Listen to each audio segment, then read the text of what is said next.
Au nom puissant et merveilleux du Seigneur Jésus-Christ, que la paix divine soit avec vous. Nous demandons à Dieu de vous bénir dans tous les sens du terme, dans tous les domaines de votre vie. Aujourd'hui, nous allons continuer avec les paraboles que le Seigneur Jésus-Christ nous a demandé de vous donner en adéquation avec les situations de notre temps. La dernière fois, nous avions parlé d'un roi et de son fils, ainsi que de l'ami du roi et des enfants de cet ami.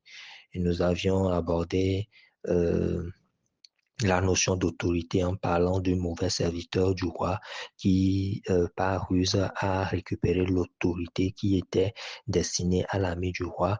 Et par après, l'enfant ou bien le fils du roi qui régnait là-bas est revenu récupérer cette autorité, l'anneau, la bague d'autorité qui a été confiée aux enfants du roi. Mais l'ancien serviteur du roi faisait tout pour pouvoir dissuader les enfants et il n'arrivait pas à utiliser leur autorité. Nous vous prions, nous vous recommandons d'aller rechercher encore cette exhortation afin que vous puissiez l'écouter pour ceux qui ne l'ont pas compris. C'est très important que nous puissions nous rappeler de ce que nous apprenons. Aujourd'hui, nous allons aborder une autre parabole, la méthode du Seigneur Jésus-Christ. Le mois prochain, si Dieu nous le permet, nous allons prendre les paraboles que le Seigneur Jésus-Christ a utilisées dans la Bible et nous allons revenir avec les révélations afin de pouvoir mieux vous expliquer certaines choses. Mais ce mois-ci, il a plu au Seigneur de vous donner deux nouvelles paraboles. C'est l'histoire d'un prisonnier qui est parti en prison à cause de ses propres faits et de ses propres méfaits et aussi des œuvres de son père. Son père avait commis des choses et il fallait que quelqu'un paye et c'est lui qui est parti en prison. Et dans la prison, personne ne venait pour l'aider, mais comme il est de coutume dans les pays, ceux qui n'ont pas d'avocat ou les moyens pour pouvoir se prendre des avocats, l'État leur affecte un avocat. Et c'est ce qu'on appelle des avocats commis d'office. Pour ceux qui ont fait le droit, ils maîtrisent mieux cela. Mais pour ceux qui ne comprennent pas ça, l'État dans les pays normaux vous affecte un avocat qui est payé par l'État lui-même. Alors, voilà ce prisonnier qui a eu la chance de se voir affecter un avocat pour pouvoir le défendre. Et quand l'avocat est parti en prison, il a pris connaissance du dossier de son client, donc du prisonnier, et il se rend compte qu'il y a eu réellement beaucoup d'abus. Et la personne n'a même pas les moyens pour pouvoir se défendre et il fallait dans le châtiment, dans le verdict, que cette personne-là paie une certaine somme afin d'être libérée. Et comment payer la caution? Il n'a pas les moyens. Donc l'avocat, étant pris de compassion pour le prisonnier, s'est décidé de payer lui-même la caution de ce prisonnier-là, ce qui ne se fait généralement pas. Alors l'avocat a payé la caution de ce prisonnier. Et qu'est-ce qui se fait d'habitude lorsqu'il y a quelqu'un qui vient payer la caution? On repart à la cour, à la justice, et le juge déclare le prisonnier libre. Maintenant, il n'a plus de condamnation sur lui. Alors, c'est le jour de la libération de ce prisonnier, ils arrivent à la justice et force est de constater qu'en réalité, le juge là est le seul juge dans ce pays qui a tous les pouvoirs, est en réalité le père de l'avocat qui a été affecté au dossier de ce prisonnier. Donc, l'avocat est le fils du juge suprême. Et tout s'est bien passé, la caution a été payée et le monsieur a été libéré. Mais qu'est-ce qui s'est passé dès qu'il est sorti? Voilà des policiers et des gardes pénitentiaires qui viennent encore l'aborder pour dire qu'est-ce que tu fais dehors? Rentre dans la prison. Ta place n'est pas dehors. Viens, nous allons te renfermer. Et naturellement, le prisonnier dit non. Ma caution a été payée, j'ai payé tout ce que je dois payer. Et si vous voulez réclamer quelque chose, allez voir le juge, allez voir mon avocat. Mais moi, j'ai déjà tout payé, je n'irai plus en prison. Même si les policiers veulent utiliser la force, lui aussi, il refuse d'aller dans la prison. Pourquoi? Parce qu'il sait que si il repartait dans la prison, ce serait un abus d'abord, mais que le prix a été déjà payé. Ce n'est pas possible qu'il retourne en prison. Donc, s'il faut même se battre avec les policiers, il va se battre. Pourquoi? Parce que son prix, le prix qu'il devait payer a été déjà payé.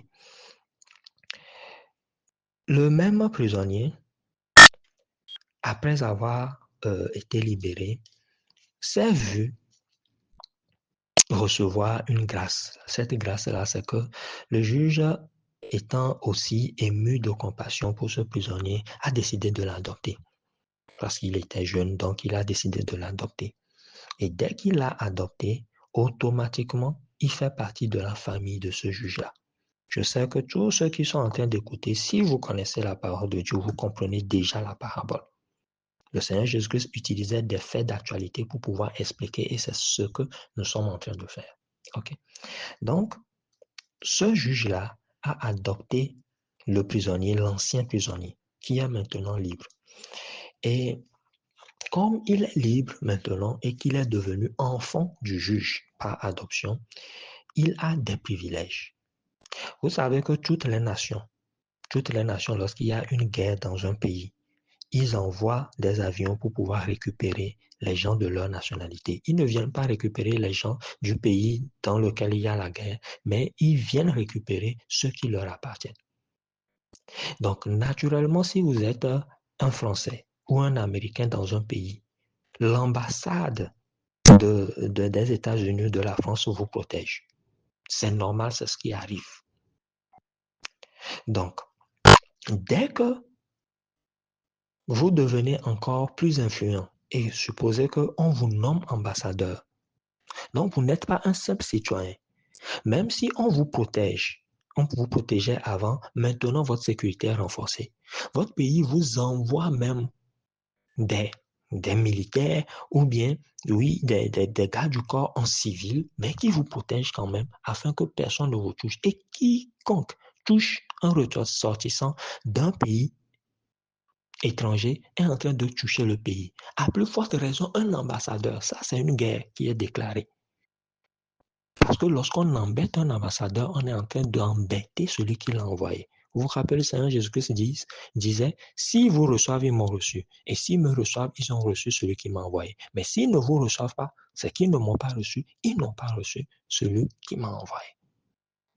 Alors, si vous comprenez aussi cela, dès que ce prisonnier est déclaré enfant du juge, automatiquement, il y a des gardes du corps autour de lui. Des gardes du corps, en tant qu'enfant de Dieu, vous connaissez les enfants des autorités, ils sont toujours protégés. Mais imaginez l'enfant de l'autorité qui est maintenant un ministre, qui est un ambassadeur. Vous voyez que sa sécurité est renforcée. Et lorsqu'on touche, non seulement qu'il est enfant du juge, qui est une autorité suprême, mais en plus de ça, il est un ambassadeur, alors il est intouchable. Et quoi que ce soit qu'on lui fera de mal, c'est en fait embêter son père. Cette parabole-là, si vous avez compris, cela se réfère à vous. Le prix a été déjà payé. Qu'est-ce qui est écrit en Colossiens 1, verset 13? Il est écrit qu'il nous a délivrés de la puissance des ténèbres et nous a transportés dans le royaume du Fils de son amour. Le prix a été déjà payé et vous avez été libérés. La caution a été payée, le sang, la vie du Seigneur Jésus-Christ a été donnée pour vous. Alors, vous devez être conscient d'un fait. Peu importe ce que l'ennemi fait, pour pouvoir vous ramener en prison, que ce soit sur le plan financier, que ce soit sur le plan des finances, que ce soit de la santé, que ce soit sur le plan des relations. Peu importe le plan, sur le plan spirituel, qu'est-ce que vous devez faire comme ce prisonnier lorsque le policier devait et cherchait à le mettre encore de nouveau en prison? Qu'est-ce qu'il a fait? Il a refusé. C'est pourquoi nous avons titré cette exhortation « Je refuse ». Bien-aimé, il faut refuser. Je refuse la maladie, car Jésus-Christ a payé le prix. Par l'immatriculation de Jésus-Christ, j'ai été guéri. Je refuse de garder cette maladie. J'ordonne à la maladie de quitter de ma vie et d'aller se mettre dans la mer. Voilà, c'est ce qu'il faut faire. Sur le plan financier, nous savons que sur le plan financier, ce n'est pas comme sur le plan de la maladie, puisque la maladie, nous allons l'expliquer et là, le samedi prochain, les finances, des fois, ça dépend d'autres personnes qui n'ont pas la foi. C'est là où il y a le problème. C'est qu'il y a quelqu'un qui doit vous aider, quelqu'un qui doit vous venir au secours, mais qui n'est pas encore prêt, ou bien la personne n'a pas suffisamment de foi. C'est différent. Mais pour la santé, je vous en prie, et je le dirai la prochaine fois, c'est ce qu'il y a de plus facile dans le christianisme. Normalement, c'est parce que le diable s'efforce pour nous emprisonner de nouveau. Alors, peu importe que ce soit sur le plan financier, il y a des règles qu'il faut respecter et réclamer. Dites, je refuse de rester dans cette situation. Je refuse que le diable bloque ma vie sur le plan financier. Et sur le plan relationnel, peut-être c'est votre foyer qui a des problèmes. Peut-être vous n'arrivez pas à vous marier. Peut-être c'est le travail que vous cherchez et que vous n'arrivez pas à trouver. Il faut que vous réclamiez. C'est ce qu'on appelle la revendication. Refusez tout ce que le diable veut mettre de mauvais dans votre vie. Refusez tout ce qu'il y a déjà même dans votre vie et qui n'honore pas Dieu. Dites, je refuse. Et rappelez-vous que vous n'êtes pas n'importe qui. D'abord, vous êtes fils du juge. Le juge qui est l'autorité suprême, Dieu Tout-Puissant. Et votre avocat, c'est le Seigneur Jésus-Christ à qui tout pouvoir a été donné, devant qui tout genou dans les cieux, sur la terre, fléchissent et disent qu'il est Seigneur. Oui, il faut que vous connaissiez votre identité. On pouvait intituler cette exhortation « Votre identité en Christ ». Mais Dieu a voulu que nous l'intitulons « Je refuse ».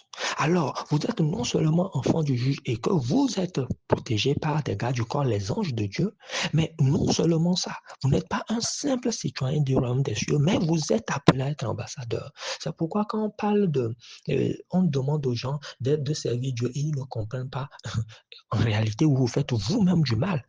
Moïse est parti, Dieu a dit à Moïse d'aller dire à Pharaon, laisse aller mon peuple afin qu'il me serve.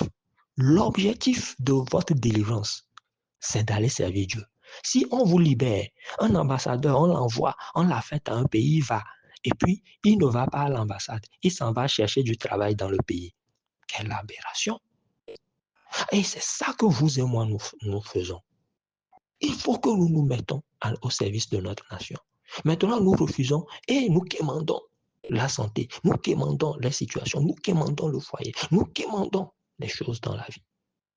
Il suffit juste que nous nous mettions au service de notre nation. Il faut aller dans son bureau et commencer par travailler afin de bénéficier des avantages de votre fonction. L'Écriture dit quoi en Jean 12, verset 36? Si quelqu'un me sert, qu'il me suive, et là où je suis, là aussi sera mon serviteur. Si quelqu'un me sert, le Père l'honorera. Il faut être dans votre fonction afin qu'on vous honore, s'il vous plaît. Et Colossiens 3, verset 24 dit quoi? Sachant que vous recevrez du Seigneur l'héritage pour récompense, servez Christ le Seigneur. L'héritage, c'est la santé. L'héritage, c'est le bonheur. L'héritage, c'est la paix. Mais tout cet héritage-là, c'est conditionné à quelque chose. Votre fonction, votre rôle d'ambassadeur, servez Christ le Seigneur. Jusqu'à quand vous allez comprendre cela? Jusqu'à quand allez-vous rester cœur endurci pour comprendre ces choses-là? Et c'est un piège du diable, afin que vous ne rentriez pas dans les avantages que Dieu a prévus pour vous. Mais la condition, c'est que vous serviez. C'est ça la condition. Alors, il est temps que vous preniez conscience et que vous disiez, je refuse de rester dans la boue. Je refuse de rester dans le fumier dans lequel le diable m'a placé. Je revendique mes droits. Si Dieu nous le permet et qu'il nous donne la force, dans les groupes, les GIC, les groupes d'intérêt chrétien, nous allons publier ces choses-là. Nous allons publier une prière afin que vous puissiez revendiquer. Est-ce que vous avez compris cette parabole? Si vous avez compris, que Dieu vous bénisse. Et si vous pensez que quelqu'un peut en profiter, partagez avec la personne. Si vous ne voulez pas partager, ce n'est pas grave. Que Dieu vous bénisse. Si vous partagez, que Dieu vous bénisse abondamment. Ça veut dire que vous avez compris votre fonction. Et toutes les bénédictions sont destinées à ceux qui servent le Seigneur d'une manière ou d'une autre, de manière directe ou indirecte. Que Dieu vous bénisse abondamment et que sa paix soit avec vous. Rendez-vous dans les groupes WhatsApp, les groupes d'intérêt chrétien pour la prière de revendication.